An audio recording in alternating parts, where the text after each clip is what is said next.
that we have reached this time, O God, in your presence and in your house, O Lord. And Father, we continue to submit our lives before you.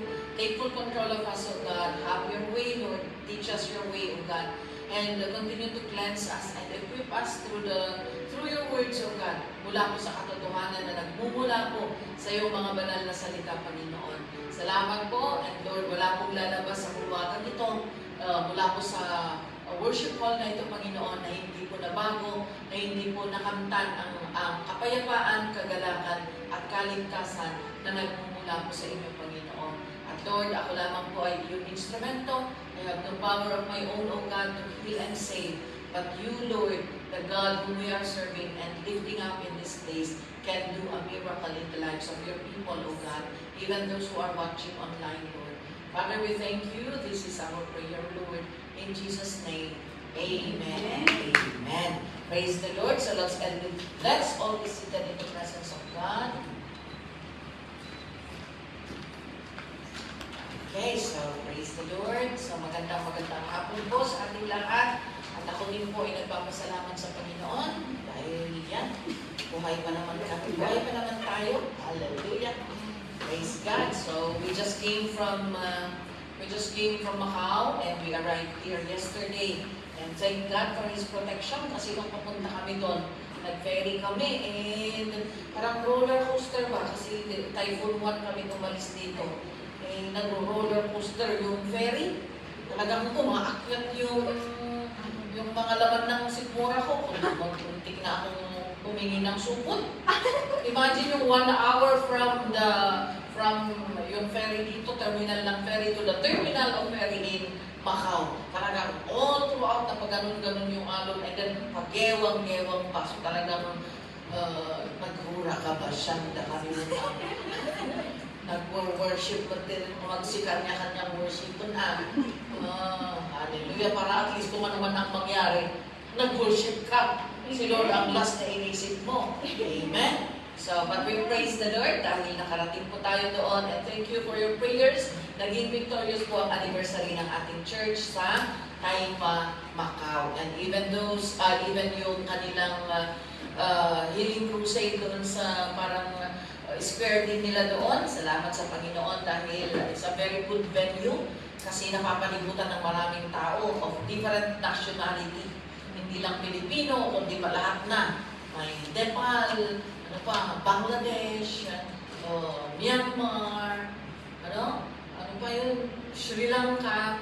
Kaya out of, nung nag-preach na ako, out of my mind, na basta sinabi ko lang kasi na, okay, if you came from Malaysia, if you came from Singapore, if you came from Taiwan, or Cambodia, or Thailand, we just want you to know that Jesus loves you. Eh, wala sa isip ko na, syempre, parang sinabi ko lang yun as an example. Eh, nung natapos na ang preaching, meron palang nagagalit na sabi daw niya, bakit? Hindi nila sinabi yung country namin. Is it because we are poor? Nag-ano pala, kasi hindi ko nabanggit ang Sri Lanka. So lumapit siya, pumunta siya doon sa Baybak Estates, tapos sabi niya, pero hindi kami nagkakaintindihan kasi umaabot na yung mga worship team natin. But then, he was telling na, you mentioned all, but you did not mention Sri Lanka. O muna na ijay. So, never mind brother, can we just pray? Sabi ko ganyan. So, I prayed for him, I let him accept Jesus, and I declare that he will become a servant of the Lord.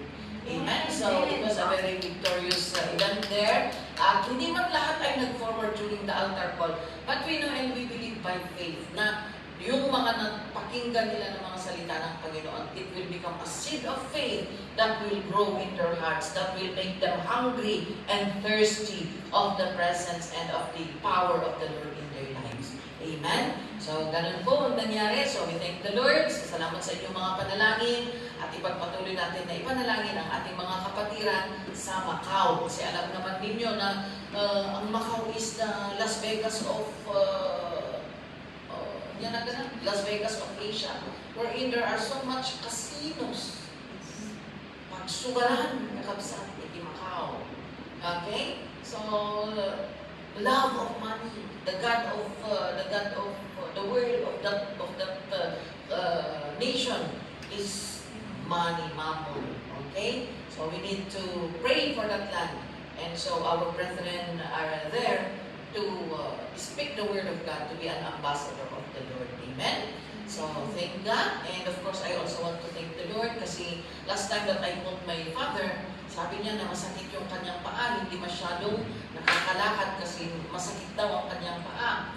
And yesterday when I called him, I praise God dahil at least wala na daw yung sakit ng kanyang paa. So I praise the Lord and I shared a little bit of God's word to him and praise God dahil willing siyang makinig. And he is reading his Bible.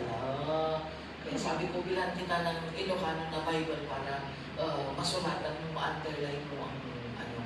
Kasi sabi niya yung Ilocano na Bible na nasa bahay namin, maliit. Kaya yan, maghahanap ako ng malalaki ang sulat. Praise God. Amen. It's a joy to know that our parents, although they are old, ay meron silang praise God that God has given him the interest to read the word of the Lord. Amen? So, yan ang encourage natin ng Panginoon sa ating mga naglilingkod na kahit na napapabayaan. Hindi naman pabaya, pero syempre ang pamilya na lang natin ang hindi natin priority, okay? They are not our priority, but while we are busy in the kingdom of God, God is also taking care of them. Okay, so that is the formula of the Lord. Habang ang Panginoon ang number one sa atin, ang Panginoon ang nag-take care sa ating mga pamilya sa Pilipinas. Okay? So this afternoon, we are going to learn about character building. Kailangan po mga kapatid na ang pagiging Kristiyano po ay hindi lamang po pag-a-attend ng church, pagkikinig ng salita ng Panginoon, at lalabas na naman, pupunta na naman dito, makikinig, uupo, makikinig na naman, ay lalabas na naman. So, it's all about also being, dapat yung napapakinggan natin ay nagmamanifest po sa ating mga isip at mga puso sa ating mga buhay. Kaya habang tayo po ay nakikinig sa salita ng Panginoon, dapat po pati yung character natin ay nag-build up. Amen? Why is it important na ma-build up ang ating character? Character building or building our character is ensuring our salvation. Okay? It is ensuring our salvation. Kasi kung na-build up yung character natin, hindi po tayo madali na mag-give up. Hindi po tayo na madali na mag-fall away. And you know, if we fall away or if we give up, we lose our salvation. Kung tatalikod tayo sa Panginoon kasi hindi na-build up yung character natin, hindi tayo napalakas, hindi natin pinatibay ang ating pananampalataya at ang ating standing sa ating Panginoon, konting bagyo lang, baka ambon lang. Ambon lang, natutumba na tayo or na konting hangin lang, wala pang bagyo na nililipad na tayo. Okay? And ganun din sa ating pananampalataya. Kung hindi tayo na-build up, konting problema lang, ay ayoko na Panginoon. Konting pagkakamali lang, ay ayoko na, aalis na ako. You see? Madali tayong nag-give up, madali tayong umaalis sa presensya ng Panginoon kung hindi po na-build up ang ating character. And so, if we get away from the Lord, if we turn our backs from the Lord at iiwan natin ang presensya ng Panginoon, of course, automatic we lose our salvation. Bakit? Salvation comes from the Lord. Iiwan mo yung source of salvation, anong mangyayari sa'yo? Wala.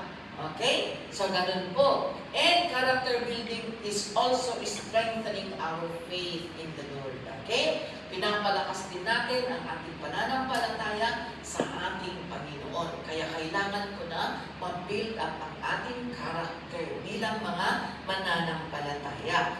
And so, let's open our Bibles in the book of Colossians chapter 3, verses 1 to 4. Actually, from Colossians chapter 3, verse 1 to 17, tuloy-tuloy yan. Pero hati-hatiin natin para mabigyan natin ng emphasis yung points that we need to study. Kaya kung babasahin po natin from 1 to 4, let's see. Sabi niya dito, since then, you have been raised with Christ, set your hearts on things above, where Christ is seated at the right hand of God. Next verse.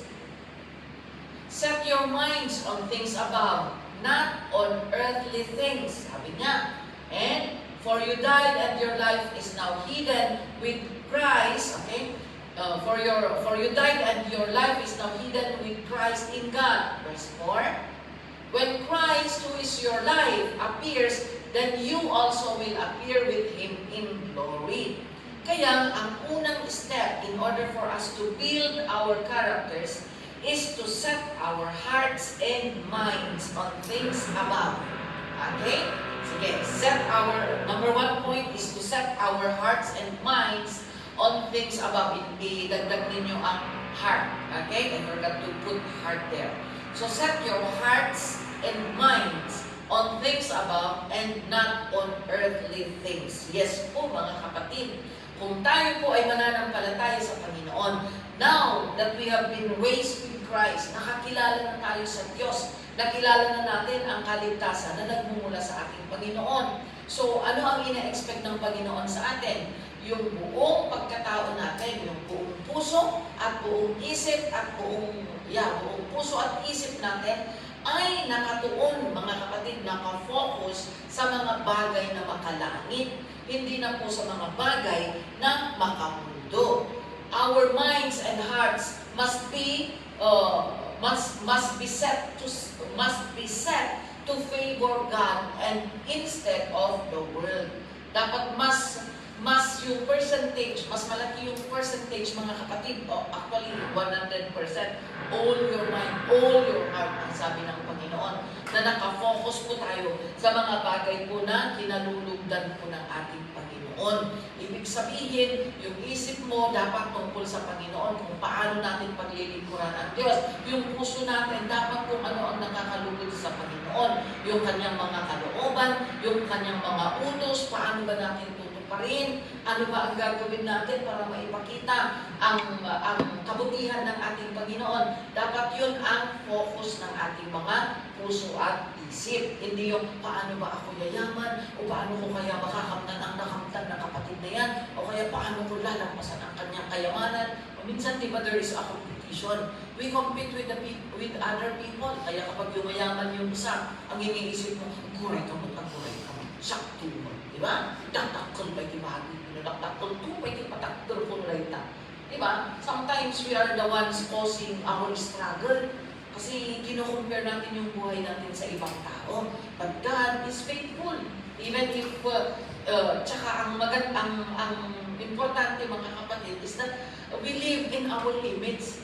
Kaya nga sabi nila, matuto kang mamaluktot kung maiksi ang kumot. Ano ang ibig sabihin nito? Learn to be content. Amen? Do not go beyond your capacity. Kung ang kaya mo lang na budget for your daily needs is until 1,000, then wag kang magsusobra ng 2,000. Diba? Kung baga be content with what you have. Kasi yun ang nagiging cause of struggle ng iba. Lumampas sila sa mga kapasidad nila and now nagkabaon-baon na sa utang. Yan ang isang problema. Amen? So, we need to set our hearts and minds. Dapat ang paglilingkod sa Panginoon ang una po sa ating mga isip at buhay. Okay? Ano pa ang gagawin natin? If we are going to read verse 5 to 7, ano ang makikita natin sa verse 5 to 7? Sabi niya dito, Put to death, therefore, whatever belongs to your earthly nature, sexual immorality. What are the earthly nature? Sexual immorality, impurity, lust, evil desires, and greed, which is idolatry. And in the next verse, because of this, the wrath of God is coming. Verse 7, please. You used to walk in these ways in the life you once lived. Yes. Yung old self natin, we put to death the earthly nature. Okay? Patayin natin yung kagustuhan ng laman natin na dati natin ginagawa noong hindi pa tayo nananampalataya. Kaya sabi ng Panginoon, you used to walk these ways. You used to do these things. Nagawa natin ano ang mga bagay na kailangan natin patayin that belongs to the earthly nature, that belongs to our flesh. Sexual immorality. You see? One is sexual immorality. Ayan. And sexual immorality is not just doing the act of immorality, having improper relationship, just like that. And hindi lang yun. Sometimes, just by thinking, kapag nag-iisip tayo, nag-i-imagine tayo, Yan, we are committing sexual immorality. Actually, ang sabi pa nga ng Panginoon, sabi ng Panginoon sa, I forgot that verse na sabi ni Jesus, if you look at a brother or look at a sister and nag-imagine ka na kaagad, oh, you have already committed sexual immorality. Kahit hindi sa akto na ginagawa ng immoralidad, ano? You just think of it, you just see someone else and then nag-imagine ka, ano na ang imagination mo, you are already committing sexual immorality. And even in our speech, yan, sometimes kahit tayong mga Kristiyano minsan, hindi natin nasisiputan pa dahil sa, sige, tawa ng tawa, na-carried away tayo. Mamaya yung jokes na natin, naging green jokes na. Di ba? Yun ang isang bagay na kailangan din natin na pansinin, mga kapatid. It's good to laugh together. Tanya, may 1 week lang ka nagkatawa, di ba? For 1 week na hindi ka tumawa, dahil alangan naman na tumawa ka sa bahay ni amo kung mag-isa mo lang. Di ba? Hindi baka ipa-hospital ka. So, 1 week na, wala kang, hindi ka tumawa. So, pag day off natin, talagang tawa to the max naman. To the point na, sige, ngak.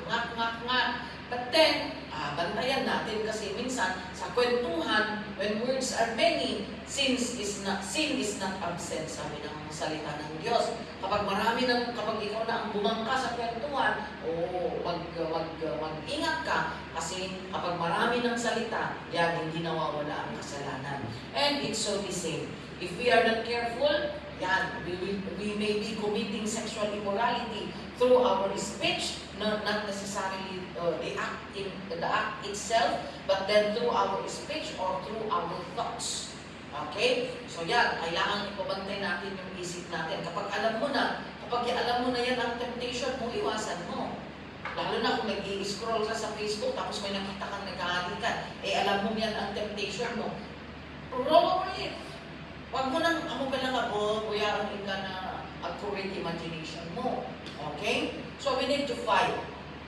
Okay? Another thing, impurity. Yes, impurity, impure motives, hindi tama ang mga motibo, hindi tama yung reason kung bakit natin ginagawa ang mga bagay-bagay. There is hatred, maybe there is jealousy, maybe. Okay? So yan, evil is lust, kagustuhan ng laman. Okay? Lust, the flesh, kung ano ang gusto ng laman na ito, kung ano ang gustong-gusto ng laman na ito. Kung yung laman ay gustong-gusto nang kumakain, kahit busog na, sige, kain ko rin. Kung yung laman naman gustong-gusto na tutulog, kahit nakatulog na siya ng enough time, tulog naman. These are all the lust of the flesh. Sometimes naman sa mga in relationship, sex. Okay? This is being used anong tawag ito? Para rinlangin ang mga mananampalataya. So, do not give in.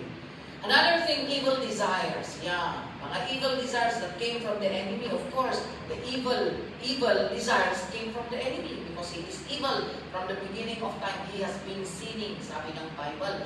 And of course, greed, which is idolatry. You see?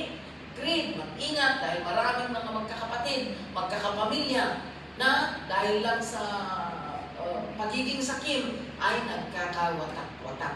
But then, being believers, huwag tayong makiayon or huwag tayong makigawa.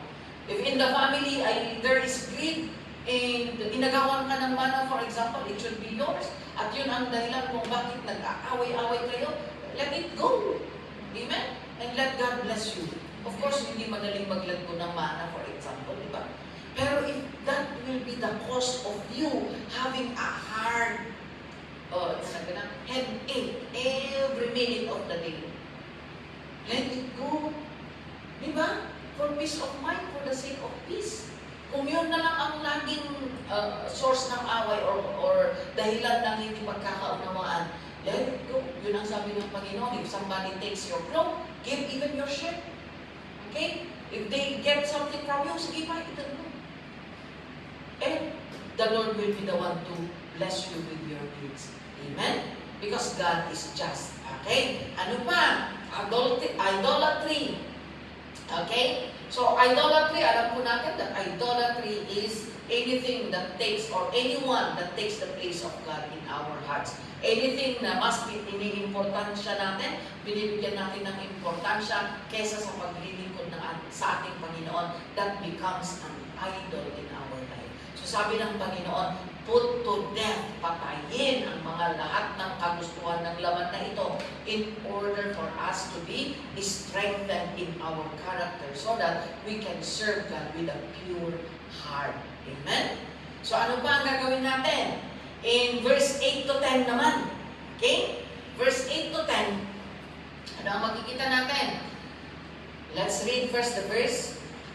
But now, anong sabi niya? But now you must rid yourselves of all such things as this: anger, rage, malice, slander, and filthy language from your lips. Oh, and in the next verse, do not lie to each other, since you have taken off your old self with its practices.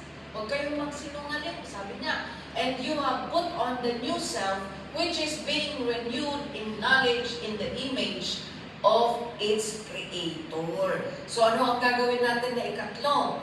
We need to get rid of the things that belong to the old self. Get rid means shake off, ikatum, alisin mo, iwaksim, papanawong, okay? Ikatum, palayasin mo, itigil mo, alisin mo. Yan po ang ibig sabihin ng rid. Get rid of the things that belong to the old self. And what are these things na binasa natin? Anger, rage, galit, ano? Galit, pagkamuhi, suklam, puot. Rage is the higher level, mas higher ang level niya sa anger. Okay? Rage, puot, kinapupuotan, talagang pirmi na kagurgurang, mas siya kuma, ang kalanga basta agurgurang, hindi ka pirmi na kagurgurang. So we need to let go of anger. Okay? So being a Christian, we are being taught na be careful that in our anger, we do not sin. Yan ang sabi ng Panginoon. Be careful, be warned that in your anger, do not sin. God has allowed us to be angry naman. Okay? Kasi alam niya na there are times that we really need to be angry. That talagang hindi maiiwasan na magagalit talaga tayo. Pero nilagyan ng Panginoon ng deadline. At ano ang deadline ng ating galit? Before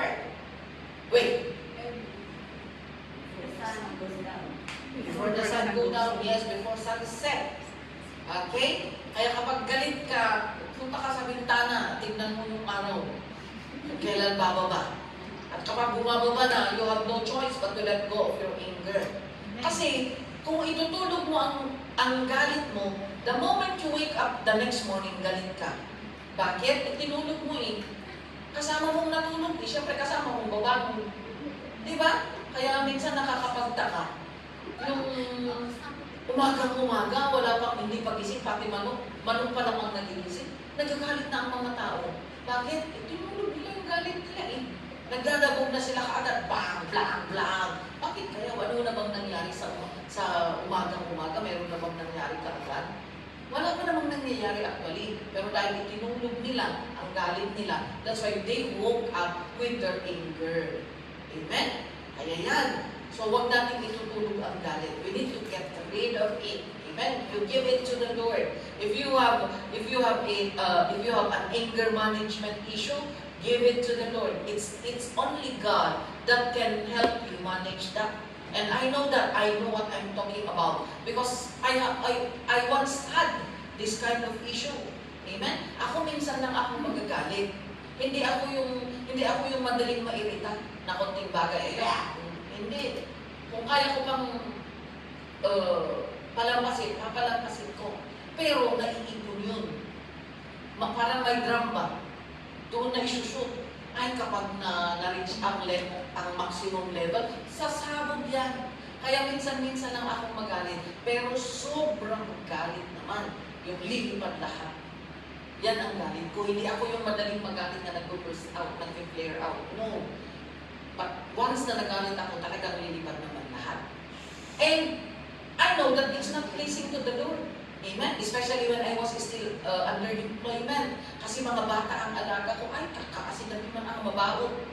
Talagang kasi I was allowed to spank my ward. Okay? Pinayagan ako na paluin sila. That's why they grew up in a Filipino way. Na may sleeper na pumapalo sa kanilang mga puwet. So, minsan, it's good to discipline, pero on my part, sumusobra.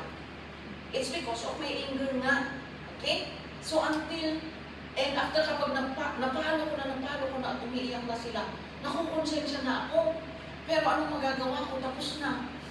Diba? So ang ginagawa namin, pumunta ko, nag-iiyakan kami tatlo doon, nagsusorry ako. Pero syempre, hindi magagamot ng sorry yung sakit na sobrang palo. Ano? And there that I realized, no, Lord, I'm tired. I'm tired having this kind of issue in my life. Umiyak ako sa Panginoon. Sabi ko, Lord, kung hindi ako magiging blessing sa employment na ito, terminate me. Ayaw ko, Panginoon. Sabi ko, I don't want na mapahiya ang banal mong pangalan. It's because of my own weaknesses. Kaya sabi ko, Lord, kung hindi ako magiging ilaw sa bahay na ito, take me away, alisin mo ako, i-terminate mo ako, Panginoon. Kasi ang hirap, ang hirap that you are a Christian and your character is not built up. That is a mental torture. Amen? And so I cried out to the Lord. But running away from the problem is never a solution.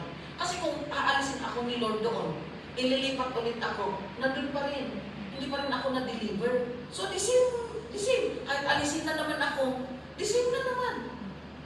The solution of the Lord is to face the giant, to face your struggle. And so that's what happened to me. Hindi ako inalis ni Lord until ako yung, gano'n na, sige. Every time that I wake up, sabi ko, Lord, hold my tongue, hold my hand. Kasi ito yung weakness ko. Siyempre kung nagalit na yung bibig, susunod ang kamay. Kaya sabi ko, Lord, another morning, thank you Lord for another morning. But Lord, hold my mouth, hold my hand. Yun lang ang prayer ko. Every morning yan. Hold my tongue, hold my mouth. Hold my hand. Hold my tongue, hold my hand. Yun lang. Kasi kapag nagsimula ang bibig ko, sasama na kaagad ang kamay ko. And God was gracious. God knows our struggles, and God knows that we are willing to change. Kaya tutulungan niya tayong magbago. And lo and behold, I can see naman. Thank God, I can see naman na overcome ko yun. Hindi man perfect. There are still times that nagmamanifest. But I thank God na on my part, I can see a very big change. Kaya huwag tayong, we have weaknesses. But then kung pinapasa kamay natin sa Panginoon, God is in the business of changing us. Amen? Kaya every time na magagalit na ako ganyan, ay, punta ka na lang sa toilet, maghilamos ka. Uminom ka ng tubig, hanggang mahimas-masan ka. Ganun. Ganun yung naging practice ko, hanggang, okay na. Amen? So now, best friend ko na yung dalawang alaga ko na pinalo-palo. Okay? So, kaya-kaya tayong baguhin ng ating Panginoon. What else are we going to get rid of? Malice, slander. Malice means palaging mali ang nakikita natin sa ibang tao. May mali siya palagi. Yung kumbaga, dati agpaligukin ka, merong magbibigay ng ulam sa'yo. Sasabihin mo pa rin na, uy, baka may lason yan. Kahit ang ganda ng intention, negative ka. Diba? May mga ganun na mga tao na, tingin mo nagpagaro. Kahit hindi naman ganun yung intention, pero parang negative ang labas. Okay? So, malice. And nakakasira yan ng growth natin spiritually. Kahit lagi tayo nakakapakinig ng salita ng Panginoon, if we are so malicious of everything that people will do, ay walang mangyayari. Ano pa? Slander, paninirang puri, pagchichismis, paninira sa ibang tao. Okay? So, these are not pleasing to the Lord. Ano pa? Filthy language. Filthy means dirty. Walang saysay na mga usapan, walang saysay, walang hindi malinis na pananalita. Okay? Bad words. Yan. Green jokes. Things that are not pleasing to the Lord. Saying curses. Mga curse, pagsumpa. Okay? Mga bagay na walang katuturan. So, we need to get rid of all these things. Why? Because through our speech, people will know who we are. Lalo na kapag, ay, nagaling ka sa church, laging ang background ng picture mo na pina-upload mo ay yung may cross, tapos biglang nagmura ka, nung nagalit ka, ay, ikaw talaga, animal ka, kaskadapwa. O, nasaan yung cross? Sasabihin nila, akala ko ba Kristiyano ka? Diba? Diba? So, you see? May effect po ang ating speech kung hindi po mababago. Ano pa? Lying, pagsisinungaling. We need to get rid of lying and we need to be honest. Big or small or big lies, even white lies, are lies. Okay? Kaya kahit maliit na basit lang mo nga panaglasto ka ako, panaglasto lang ta. Amen? Kasalanan pa rin. So, we need to be honest. Okay? Ano pa? In Colossians chapter 3 verse 12 to 17. Let's jump on to 12:17. Okay, sabi niya dito. Sige, kayo nga ang magbasa para ang tinatuturo. 1, 2, 3, hanggang 17. Therefore, as God's chosen people, holy and dearly loved, clothe yourselves with compassion, kindness, humility, gentleness, and patience.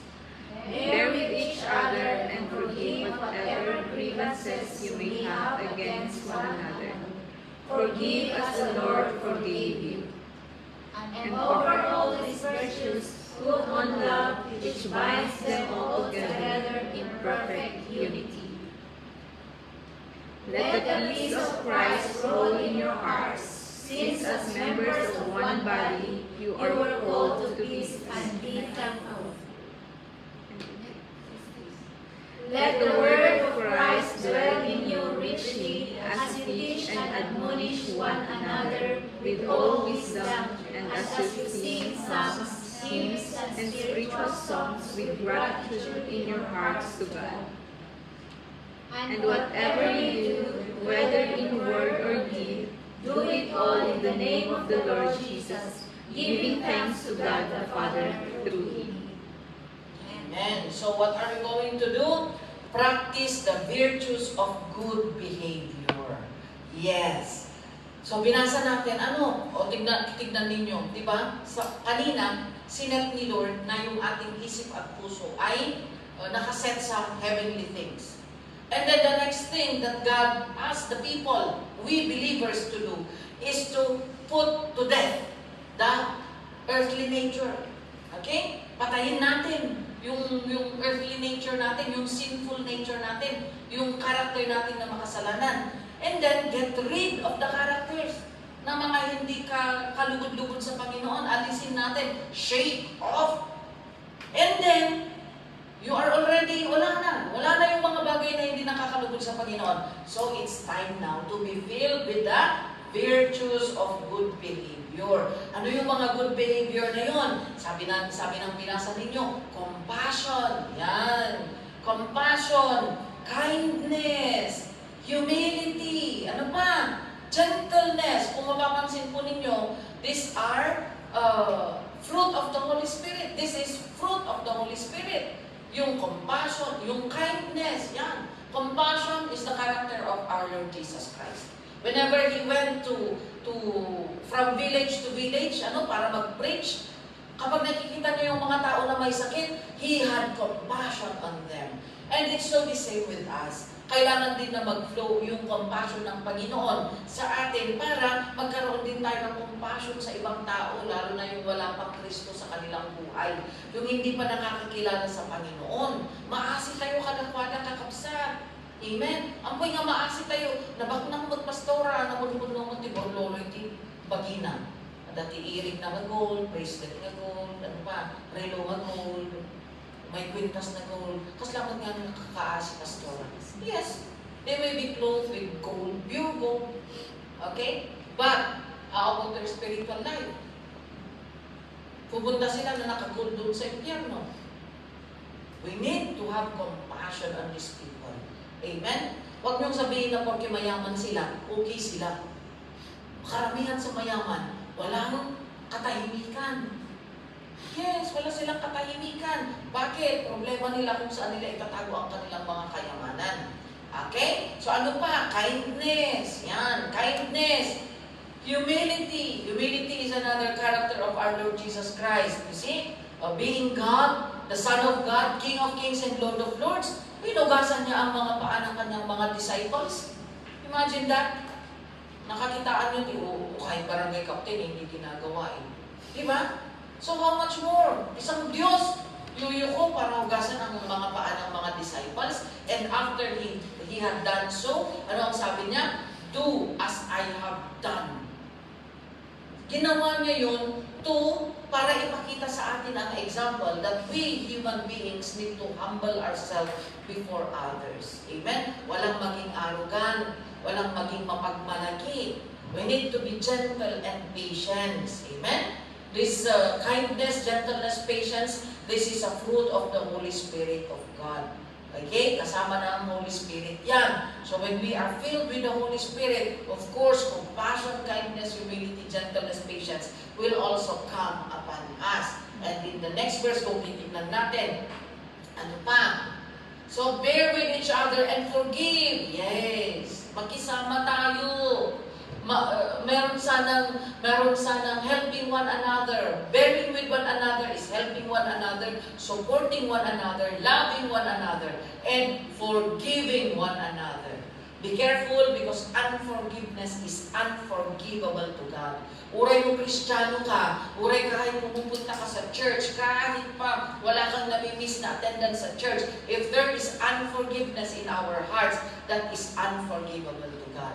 Very clear po yung sabi ng Panginoon na forgive so that your sins will also be forgiven by God. Ibig sabihin, if we refuse to forgive, then our sins will remain also. And if our sins will remain, of course, hindi tayo pupunta sa kaharian ng Panginoon sa langit. Bakit? Heaven is for the forgiven ones. No unforgiven can enter the kingdom of God in heaven. Kaya sabi ng Panginoon, magpatawad. Pero ang question, paano yan, Pastora? Ako naman ang inagrabyado, ako ang niloko, karapatan kong magalit. O, di ba? May drama tayo sa buhay. Karapatan ko! Ako ang niloko. Di ba? But then, yes, karapatan mo. But God promised that vengeance is mine. Kaya gusto ng Panginoon na magpatawad tayo kasi ang Panginoon ang maghihiganti para sa iyo, kapatid. At mas magaling si Lord na maghiganti. Kasi kung tayo ang maghihiganti, magkakasala tayo. Ayaw ni Lord na magkasala ka. Kaya magpatawad ka, ibigay mo kay Lord yung ginawa sa iyo. Lord, niloko ako. Lord, in-scam ako. Lord, anong tawag? Nagbabae, lakay ko. Lakay ko tayo. Okay? O kaya hiniram nila o kayo kung ano-ano pa ang ginawa. Okay? Ninakaw niya ang kung ano-ano pa. So, we give it to the Lord and let God be God. At alam niyo po, mas magaling si Lord na maningil. Amen? Kasi hindi niya papabayaan na maka-experience ang kanyang mga anak ng injustice. Once you become a child of God, God is in charge of you. Even your pains, even all the betrayals that you have experienced, bahala si Lord doon. Amen? Ang gagawin lang po natin ay maglingkod at wag magtago ng unforgiveness sa ating mga puso. Amen? Because God wants to take your pains and your so that siya ang maghihiganti para sa atin. Amen? So yan, forgive. Put on love on everything. Next verse please. Love sana. And over all these virtues, put on love. Yes. Love is the binding cord. Love is the greatest. Amen? Kahit magaling ka, kahit marami kang talents, marami kang gifts, marami kang ministry na ginagawa dahil magaling ka, fast learner ka. Pero kung hindi love ang motivation mo at hindi yan founded in love, you are just a clanging cymbal. Yan po ang sabi ng salita ng Diyos. Alam niyo ang clanging cymbal? Parang lata anong tawag nito? Lata na empty? Mangkalkalang lata? Diba nagsakit itilapayan?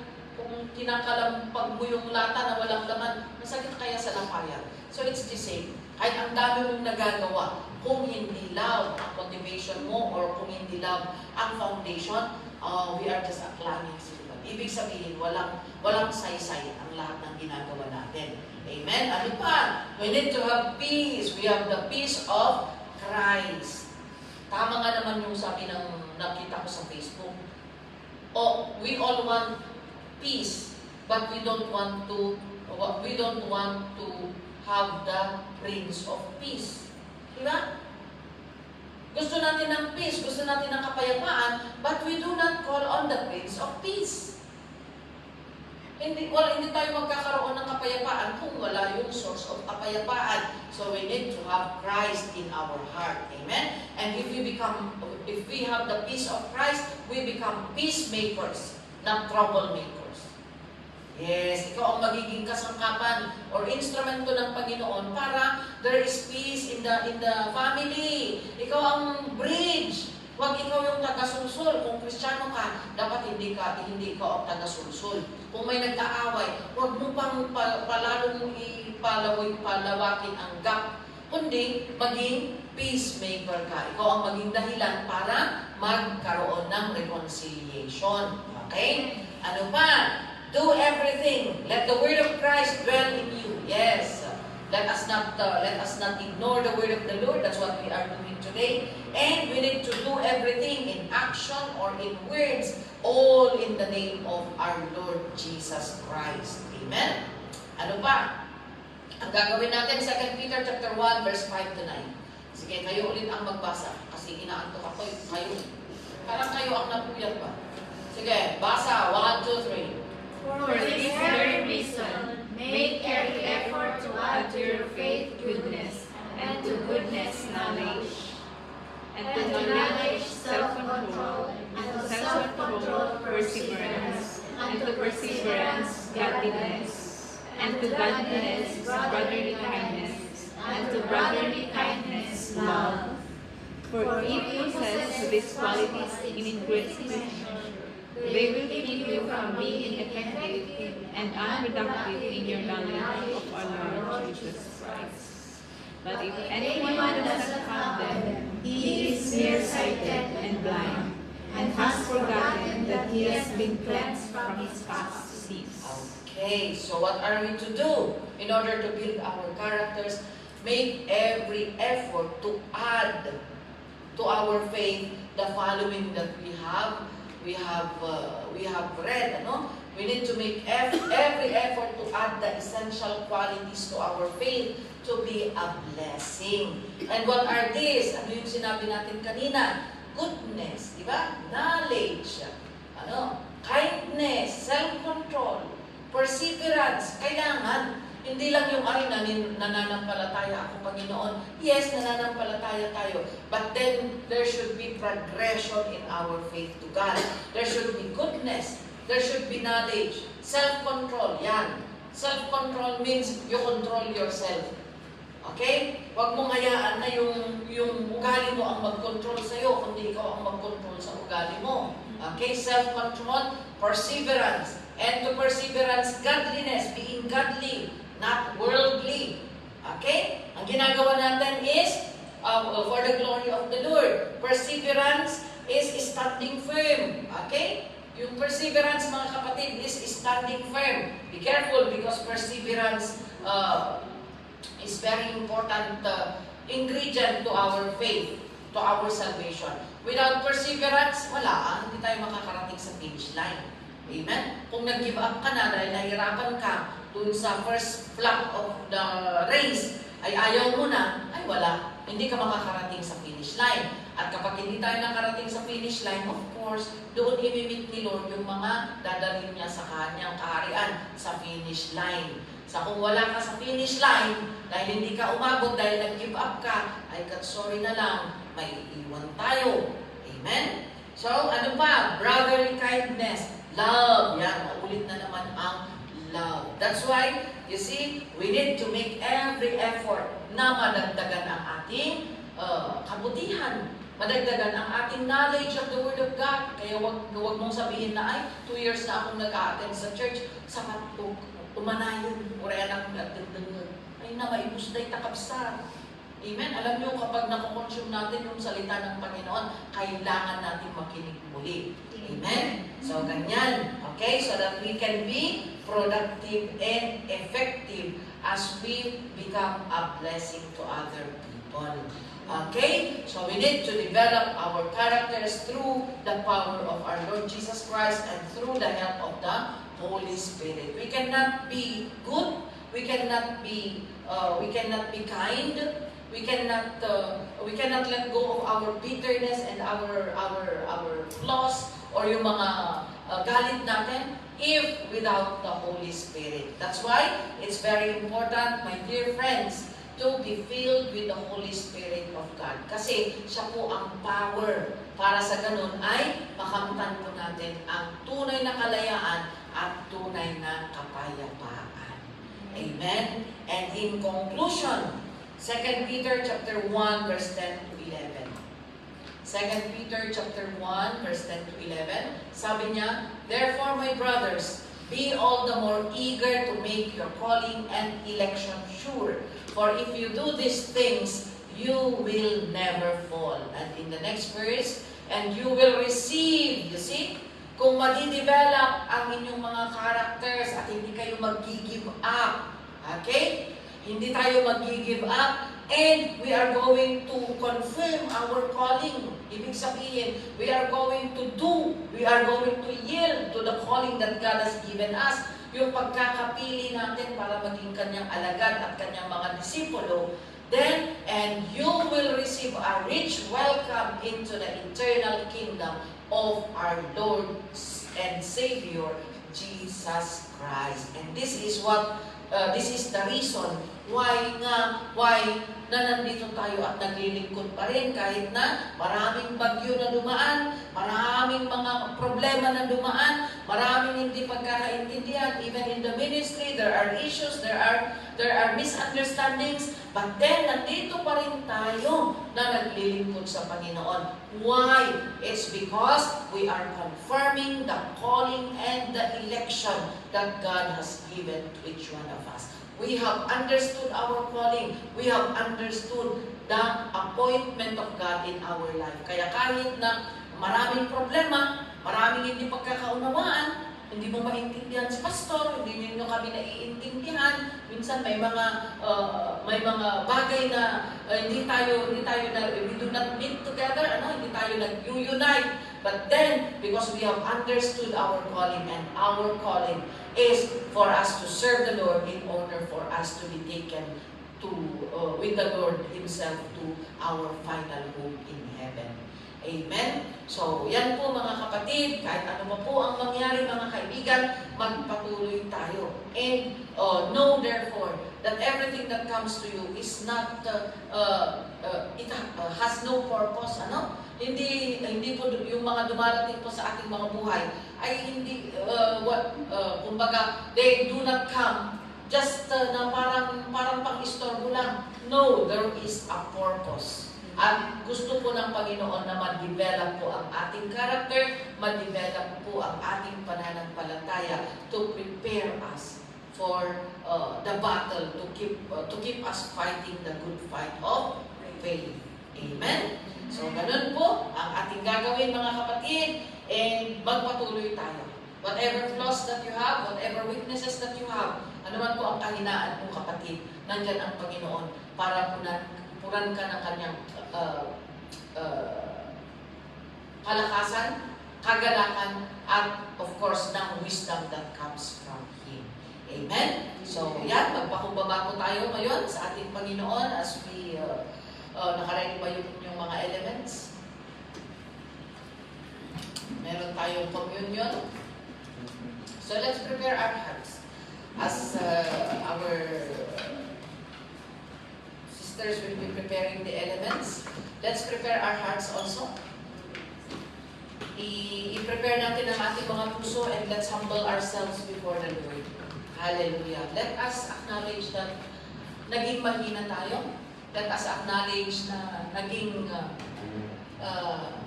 marami tayong mga kahinaan, marami tayong pagkakamali na ginawa sa ating mga buhay. But praise be to God dahil when Jesus When Jesus died on the cross, He crucified everything. All we need to do is to accept what the Lord has done on the cross and to give thanks to Him. Amen? So may I ask for the elements to be in front as we sing our song. Hallelujah, Jesus. Sige, let's focus on the Word. Kung meron kang gustong isuko sa Panginoon, isuko mo sa Panginoon. Hallelujah. Let's humble ourselves before God. Thank you, Lord Jesus. Oh, praise you, Jesus. Praise you, Lord.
Thank you for your sacrifice, O God. You have been beaten, O Lord. You have received a crown of thorn, O God. Lord, your blood was shed on the cross, O Lord, because of us, O God. And Lord, thank you. Thank you, Lord. Thank you, Jesus, for your sacrifice. Salamat po, Panginoon. Saying thank you is not enough, Lord, to really thank you for what you have done on the cross, Panginoon. But Lord, accept our praise to you, O God. Lord, nandito po kami, Panginoon, para itaas ang iyong banal na pangalan, O God. And Lord, as we partake of this cup and bread, O God, to commemorate, to remember your sacrifice on the cross, Lord, I pray that you indeed work in our heart and minds this afternoon, O God, so that to deepen our understanding of your sacrifice, to deepen our faith unto you, O Lord, para hindi po kami madali, Panginoon, na matumba. Hindi po kami madali, Panginoon, na lumayo sa iyong presensya, O God. But Lord, let this memory, O Lord, of your sacrifice always ring upon our hearts and mind, O God, so that even if typhoon or bagyo or trials may come in our life, O God, ay hindi po kami tatalikod sa iyo, Panginoon. Thank you, Lord. Thank you, Jesus. And Lord, I pray that you bless all these elements, oh God. Sanctify everything, oh Lord, and let it use as your instrument, Lord, in order for us to remember your goodness. And even for the people, oh Lord, these sisters, oh God, who will be distributing, Lord, I pray for your covering to be upon them, Lord. Bless them in every aspect of their life, oh God. In Jesus' name, amen and amen. Hallelujah. You may now distribute the elements. At maghintayan po tayo mga kapatid. As you get your cup and your bread, let's wait for each other. Hallelujah. Thank you, Jesus. Thank you, Lord. Thank you, O God. Hallelujah, Lord. Ura bakashanta, rabakashanta. Rabakasuko, rabakasante, rabakasante. Hallelujah, Lord. Thank you, Jesus. Thank you, Lord. Thank you, Lord. Thank you, Lord. Oh, praise you, Jesus. Praise you, Lord. Praise you, Jesus. Hallelujah. Hallelujah. Hallelujah. Hallelujah, Lord. Hallelujah. Praise you, Lord. Praise you, Jesus. Oh, Rabakashanda, Rabakashanda. Thank you, Lord God. Hallelujah. Hallelujah. Hallelujah. Hallelujah. Okay. Itaas po natin ang tinapay. For I pass on to you what I received from the Lord, from the Lord Himself. On the night when He was betrayed, the Lord Jesus took some bread and gave thanks to God for it. Then He broke it in pieces and said, "This is my body which is given for you. Do this in remembrance of me." Thank you, Lord, for this bread, O God, na kakainin po namin in remembrance to your sacrifice, O God, to your body, Lord, na nasaktan, Panginoon, that had been beaten, that had been sacrificed, O God, for our sins to be forgiven. Thank you, Jesus, for your sacrifice. In Jesus' name, amen and amen. Let us eat the bread.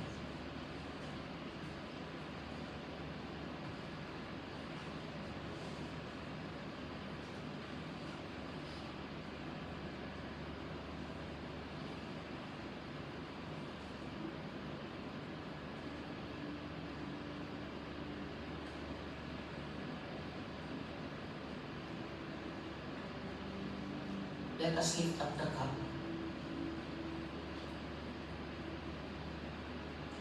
In the same way, He took the cup of wine after supper, saying, "This cup is the new covenant between God and His people, an agreement confirmed with my blood. Do this in remembrance of me, as often as you drink it. For every time you eat this bread and drink this cup, you are announcing the Lord's death until He comes." Thank you, Lord. Salamat po, Panginoon. We thank you for this cup, O Lord, that represents your blood that had bought us, Panginoon, from our sins, O Lord, for us to be forgiven and for us to be cleansed. Thank you, Lord, for sacrificing your life for the salvation of all, O God. Thank you. This is our prayer, Lord, in Jesus' name. Amen and amen. Let us drink the cup. Hallelujah. Hallelujah. Hallelujah. Let's give praise to the Lord. Hallelujah, Jesus. Oh, hallelujah, Lord. Oh, hallelujah, Jesus. Oh, praise you, Jesus. Oh, we bless you, Lord God. Oh, Rabbi, Shai,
we also declare our healing, O God. Whether it be in the physical, in our minds, O Lord, in our hearts, even in our everything, O God, even in our finances, Lord.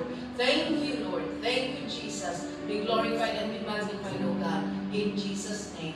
Amen.